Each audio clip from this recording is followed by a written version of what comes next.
Hi everybody, my name is Jay Martin. This is a Napoleon game. We're on Syrian Ridge, obviously a 1v1 game, and this is part of the tournament that Amber hosted. I think it's actually still ongoing. And so she had decided to send some of the replays to me. Hopefully I could do some commentary on them. This game starts out really fast with both players running towards the hill and, more importantly, pushing their cav out in front of them. On the left, playing as GB, we have Yoyo Vago, and on the right is Stevo. And they have very similar armies, 5 lights. I think they both have 4 cav. And they start mixing it up real quick. There are light dragoons for the GB player and a little mixture of hussars and lancers for Prussia. And they just decided to get the cav on cav thing going on early. Yo-Yo as GB is a little more aggressive on this. In the end, I think this is kind of going to be a wash like you'd expect because they drift into range of the Prussian lights there. You get a couple hits on the light dragoons. But the Prussian keeps turning around and sending their cav back in for more. So they want to have this fight. And I think the Prussian has a little bit of an advantage right now. The way, I'm going to move the camera around a little bit, the way they deploy at the early part of the battle is Stevo's got a whole bunch of units over here that, I think he's busy microing his cav, and there's some GB, so we kind of have, the GB players pushing towards the center here, and all eyes are on this big cav fight. Now, the rules for the tournament were a maximum of 5 lights and no artillery. And then in terms of the maps played, there was a pool of 6 maps, basically all of the symmetrical maps, Syrian Ridge, Austrian Pinnacles, Arid Mesa. I'd have to go back and look to read them. But think of all the 1v1 maps where there's probably a terrain feature in the middle, but it's symmetrical. Prussian Hills was another one, Pyrenees Peak. And of course, I'm not going to be able to remember the 6th one. And so you played a best out of 3, and you have the 6 maps, and each player initially would ban a map, and that leaves 4 maps. And then each player then get to pick a map that they wanted to play on. So for instance, I think in my game, I don't know, what did I ban? I banned Pyrenees Peak, and then my opponent banned Arid Mesa, and then I chose Syria, and my opponent chose Austrian Pinnacles, so we played a game on Syria, then a game on Austrian Pinnacles, and then if the series is tied 1-1 after that, then you would play the 3rd game on grassy flatland. So it's, if a game takes 20 minutes, you're looking at an hour. It's not a really overwhelming amount of time you need to commit to these. In addition, the way Amber runs these, they're just really informal. There's a group on Steam called MGL Tournament Group. I will put a link to it. So you can join that group. It's public. It's free. It doesn't cost you anything. The people I interacted with were really nice and polite and everything. So I encourage you to join this and try it out and have fun. It was just neat. I rarely, honestly, don't play that much Napoleon anymore, but this kind of... It's kind of like that deal where if you want to force yourself to start running, you sign up for 5K like 6 months from now to kind of force you to start running. So it's kind of that thing. So sign up for the tournament. It'll kind of force you to play some games. And the way that Amber does the tournaments, there's a website called Challenge, or I'm mispronouncing that probably, but she just puts up a real simple bracket, and then she'll probably message you and invite your opponent to be one of your Steam friends. You can coordinate a time to do it.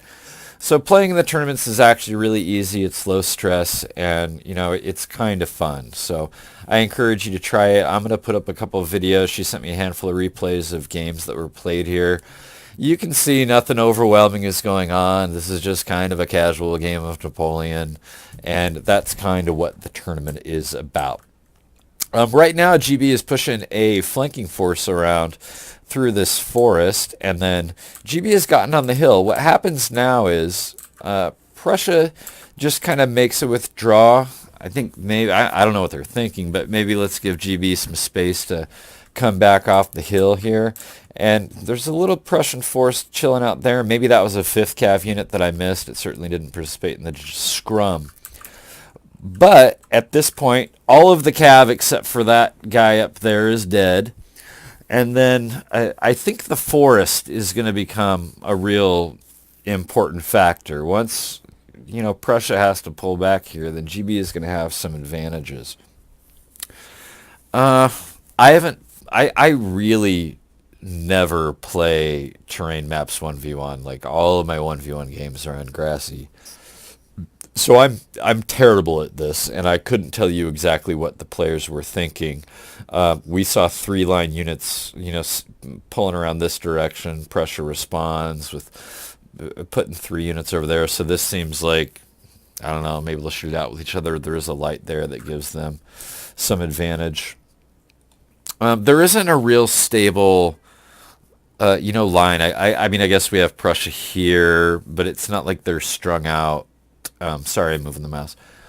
Real horizontally or anything. What does kind of interest me is if you look in the back, there's 5 Prussian units coming this way, and England instead of is moving these line units here. So it seems to me, if I had to make an observation, that the movement of these 3 line units is important because it's uh, making Britain more narrow than maybe it should be.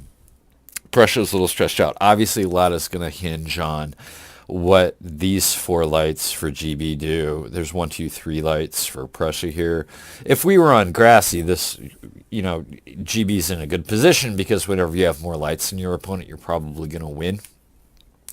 But, terrain maps can be a little weird. It can be a lot weird, actually. And we notice, I'm actually going to move here. I like what Prussia is doing here. That's where their last light is, by the way. But, they're kind of getting the envelopment going on. So it's sort of like one of the things where Prussia withdrew to give space for GB, and we got a little bit of a bulge thing going on.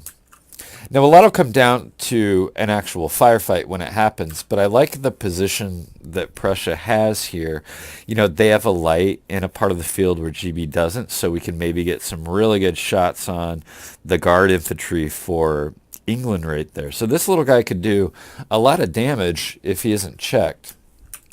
And GB just kind of doesn't have a lot of space to move. They have the terrain feature, which is now kind of irrelevant because Prussia wants you to come down. What I did think was interesting was this section, a little micro battle here.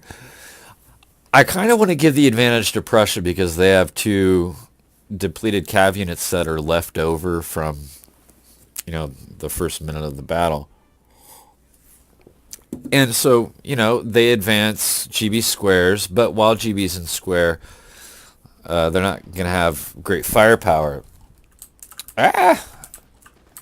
There is a real trick on these elevation advantage, or these elevation games. So where exactly is GB? Can the light even hit them?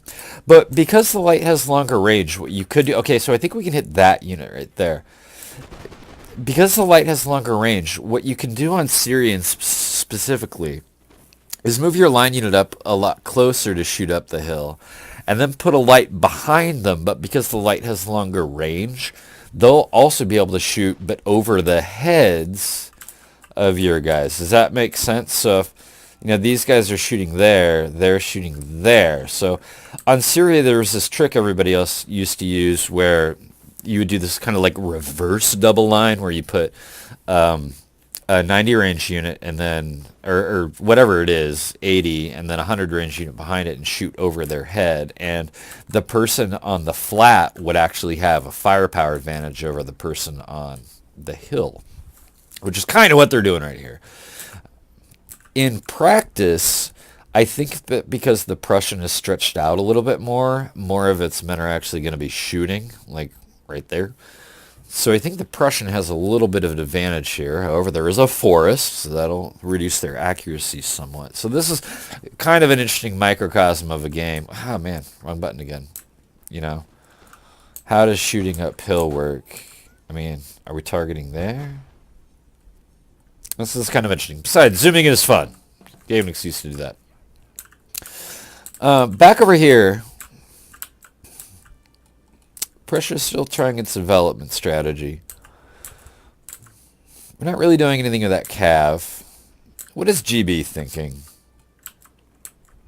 What are you thinking if you're the GB player? I mean, you're kind of pressing this, like you really want to get rid of these 2 units, but I'm not really sure what you do even if you are successful there. I think what GB is thinking right now is this is kind of the old, well, I got on the hill, I did my job, and doesn't really have a whole lot of ideas on what to do next. But they're really narrow here. I mean, we're trying this. I think if I was the GB player here, I'd be thinking that I just don't have enough overwhelming force to really press an advantage here. I mean, technically, I'm disadvantaged here, right? Because there is the cab. Is that going to get in? Oh, there's a square. Okay. So get the squares again. It'd be really nice to get rid of this cab. 18 and 19. 17 now. I mean, that would be nice just to get the cab off the field. You don't got to worry about it. There goes 1. But I think that both players are just kind of attritioning each other out here. You know, they're both going to wind up with 3 really depleted units. Or maybe somebody's going to rout. But I don't see GB at this point breaking through here and threatening anything over here. Now, if you had 2 more units, that would be nice. And that's maybe a game-winning play, but it's not really going to happen. And so there's not a lot of action here. I think Prussia doesn't want to attack up the hill, obviously. Prussia is going to start using the slide a little bit. And maybe both players are just content right now to let this shootout kind of exhaust itself. You know? I think this rock is important. It prevents Prussia from moving up and doing anything right there. I don't know, in my game that I played on this, I was just super reckless, and I like brought Ottoman and just I was just way super reckless and was like, I'm just gonna stomp this noob, and then the noob actually knew how to like withdraw and form new lines against Janissaries and everything, and I was like, oh, maybe I should actually be a little patient and take my time with this kind of thing, you know, lesson learned sort of deal. But these guys are definitely being a little more patient. If this was me in my game, I'd just have been like, attack, and it didn't go very well. So they probably know something I don't. I'm just kind of noticing as a trend that the GB player likes to keep his units really narrow. He's not stretching them out very far. It's interesting. I wonder what the reason for that is. The Prussian player, on the other hand, Steve-O. I wanted to call you Daddy-O for some reason there, Steve. Sorry about that.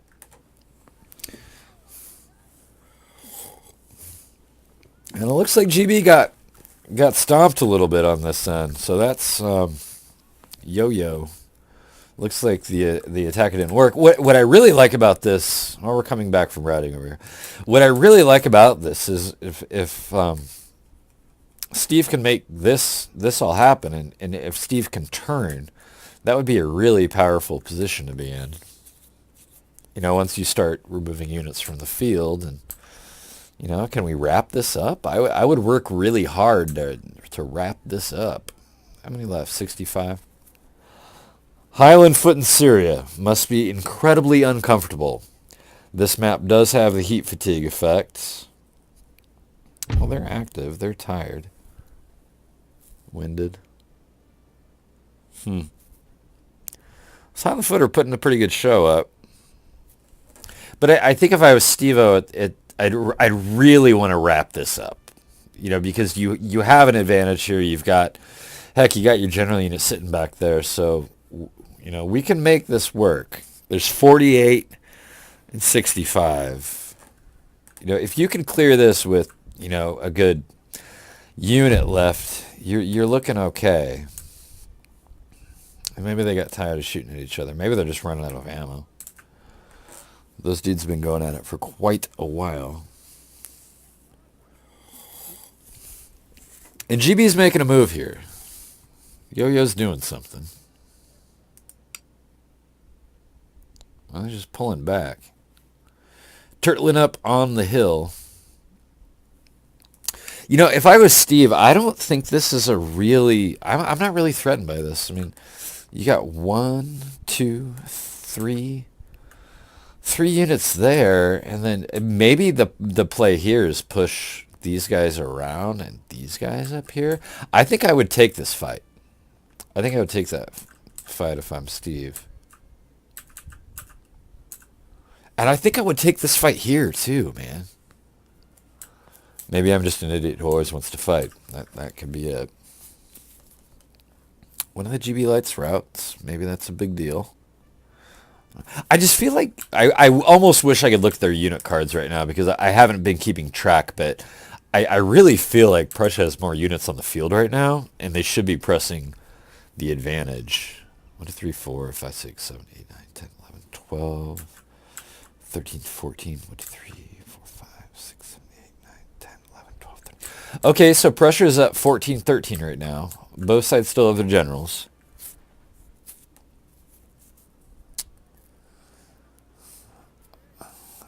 Yeah, I really feel like...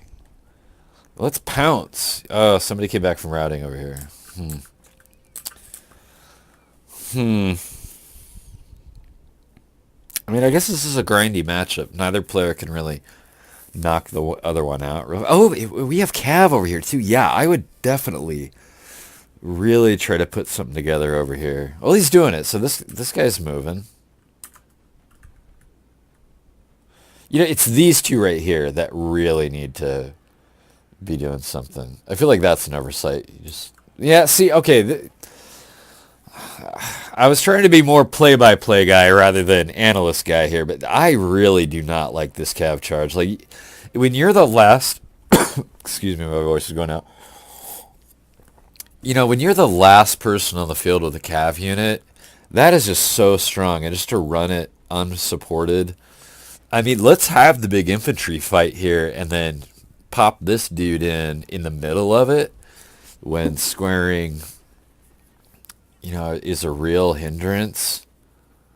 Yeah, I mean, I guess this fits the pattern. Both players were throwing their Cavo independently at the early part of the game. Oop. Okay, I like this. This is good. This is good. Cav are kind of wandering in a no man's land here. I mean, this is better. I mean, we got him in the square with infantry shooting. I mean, the textbook says this is kind of what you want to do. They rout. That's a real shame.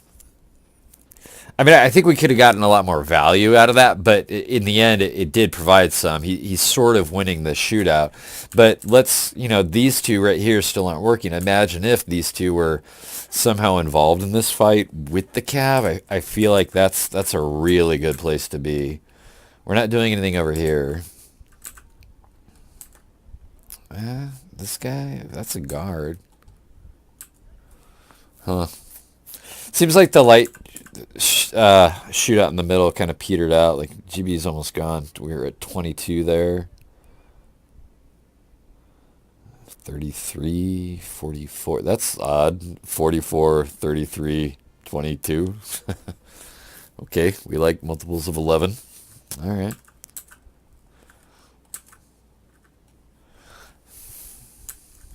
I don't know what both players are thinking. Prussia's looking at GB on a hill. Okay, maybe they're thinking, oh, we're moving over here, maybe? Moving over here? I bet, you know what I bet? If this rock did not exist, this game would be a lot more open. That's what I think. Because then Prussia could attack in a line right there. But that rock does exist, so they can't do that. They have to either go in through here or through here. And they don't really want to do either, is kind of what I think is happening. So, but Prussia can't edge forward. GB did move a light over. That's interesting. I mean, Prussia can't... We have a big advantage here. You know, there's 20 more men in that unit. So we can edge forward here. And there goes another unit. I mean, this game is close enough and grindy enough that losing a single unit, I think, is relevant. Right? I think that's pretty relevant. I mean, if GB... Okay, GB decides to get their guys involved here. Maybe we slow down the play for this. This seems to be kind of important, whoever wins that. And I predict Prussia's going to win this. They're in the forest. This is an easy one. I mean, if these three units go, this fight is surprisingly important. If one of the two players can come out of this with an advantage and then turn, I think this is a big... No, GB has to win this. If GB can... I mean, maybe GB's not going to win that. Okay, I accept that argument. But if GB could win that, GB could turn and crack the game open. Right now, I feel like GB is being too passive, and Prussia's getting really small advantages. Like maybe their lights are a little bit better, and Prussia's just kind of like trading 9 men for 10, something like that. And Prussia's just kind of grinding the game out, whereas GB needs to make a big move. I mean, we're observing, so there are no hidden units, right? It's just these two. I don't know. I don't know. Winning this would be huge, is kind of what I'm thinking. And again, I'm still looking at these two lollygaggers back here. Getting them involved, I think, could turn this around. We still have Cav at 17, so that's useful for one charge, right? I feel like I'd be, if I was Steve-O's coach, I'd be coaching him to, let's move someone around here. So we just need to be more active right now, right? I mean, I think he's winning. I think he's winning the game right now, but I would love to see a little more activity.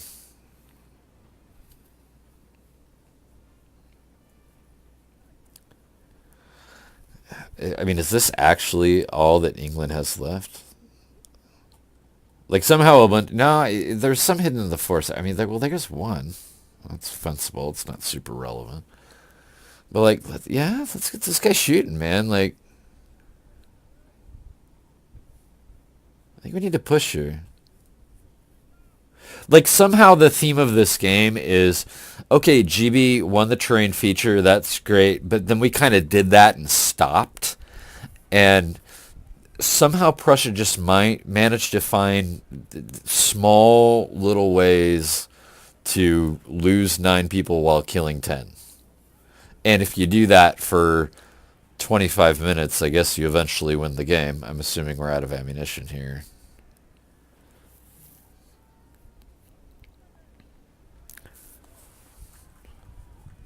And, oh man, there's just so many units there that could be useful.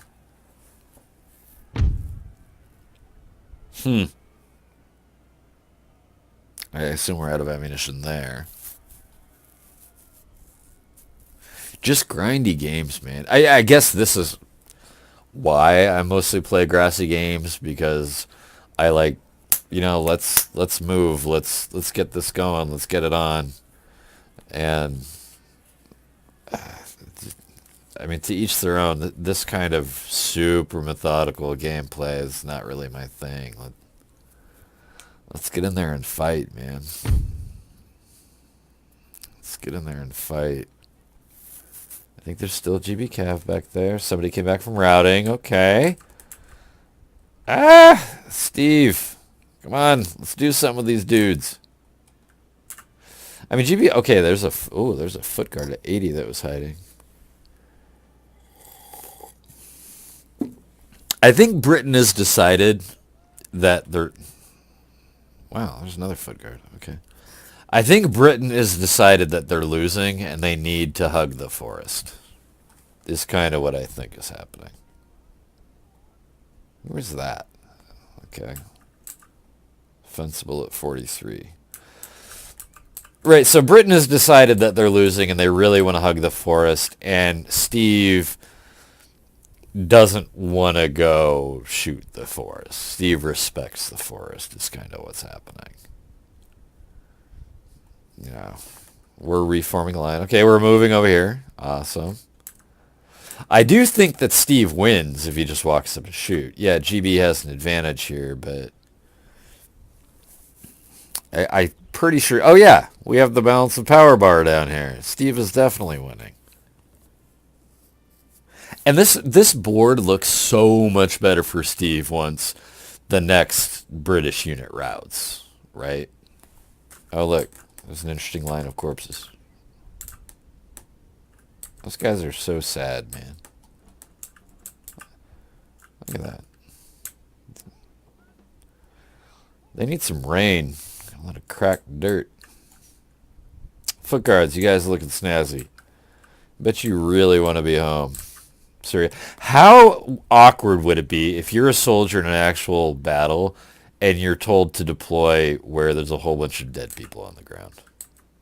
Like, that's gotta hurt the morale a little bit, right? I'd be like, fuck no, let's come up here where there aren't a bunch of dead people for me to stand on. I mean, I know this has happened in real life, like, you know, but gosh, that's gross. It's just kind of gross. All right, so Steve's thinking about it. He's thinking about it. He's got his little 90-degree L shape going on there. I think GB at this point has just decided they're not going to move. They're like, hey, you got way more dudes than me. Come and get me. Here comes the cav through the forest.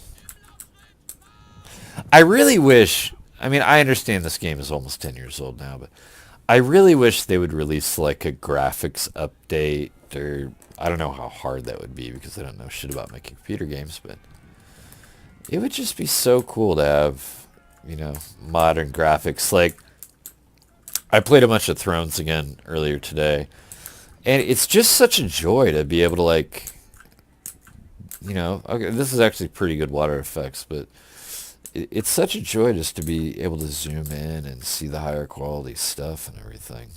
Sorry, you're going to have to rely on the mini-map for what's going on. I never really actually paid attention. I wonder how many different animate or like body positions there are for dead people in this game. Oh, these guys are sharing the same one. That's kind of interesting. Anybody else sharing I'm a corpse position? No. I bet something interesting is happening over here. Okay, so Steve has decided he wants to actually fight. So Steve walks in. And he's shooting it out with Yoyo. And it's like one of those scenarios where, like, all of Yo-Yo's units are at 40, right? Right. So you just kind of got to get in there and duke it out. Yeah, there goes number one. They're going to start falling.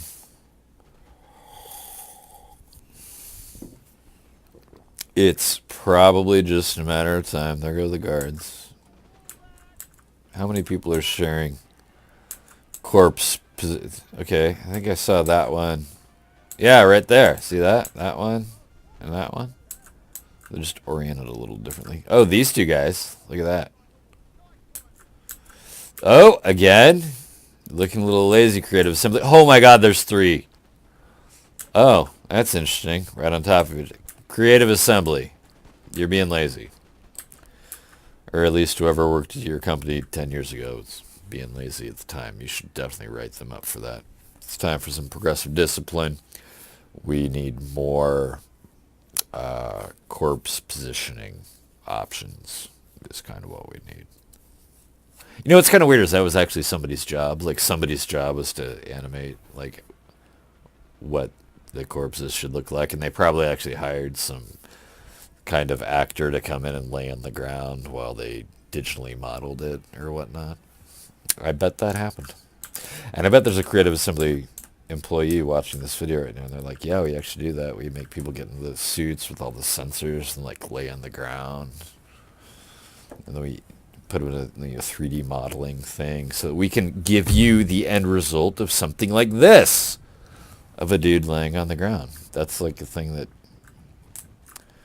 animation companies have to do. So, I have no idea. I guess I should have looked it up before I even started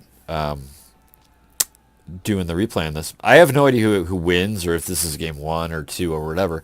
But we do know that Steve-O wins this game. We know that. GG Yo-Yo. Thought you put in a good effort. Got on the hill first, man. Got to respect that. So, dudes, thanks for playing in Amber's tournament. Again, gonna push this. Go sign up for that. It's totally chill. Go try it out. It's cool in the gang. So, Yo-Yo, GG mate, and Steve-O, same to you, bud. You guys get out there. Thanks for playing Napoleon. We just need players in the community. You know what I mean? So, if you see these guys in the the lobby, join the game. Play a game with them. Whatever. Give them a GG at the end. It's great. So, take care of yourselves. Take care of each other. Hope y'all are doing well. My name is Jay Martin. Thanks for watching. I'll try to put up a couple more games for this tournament so you can kind of follow the action. Anyway, take it easy. I'll talk to you later.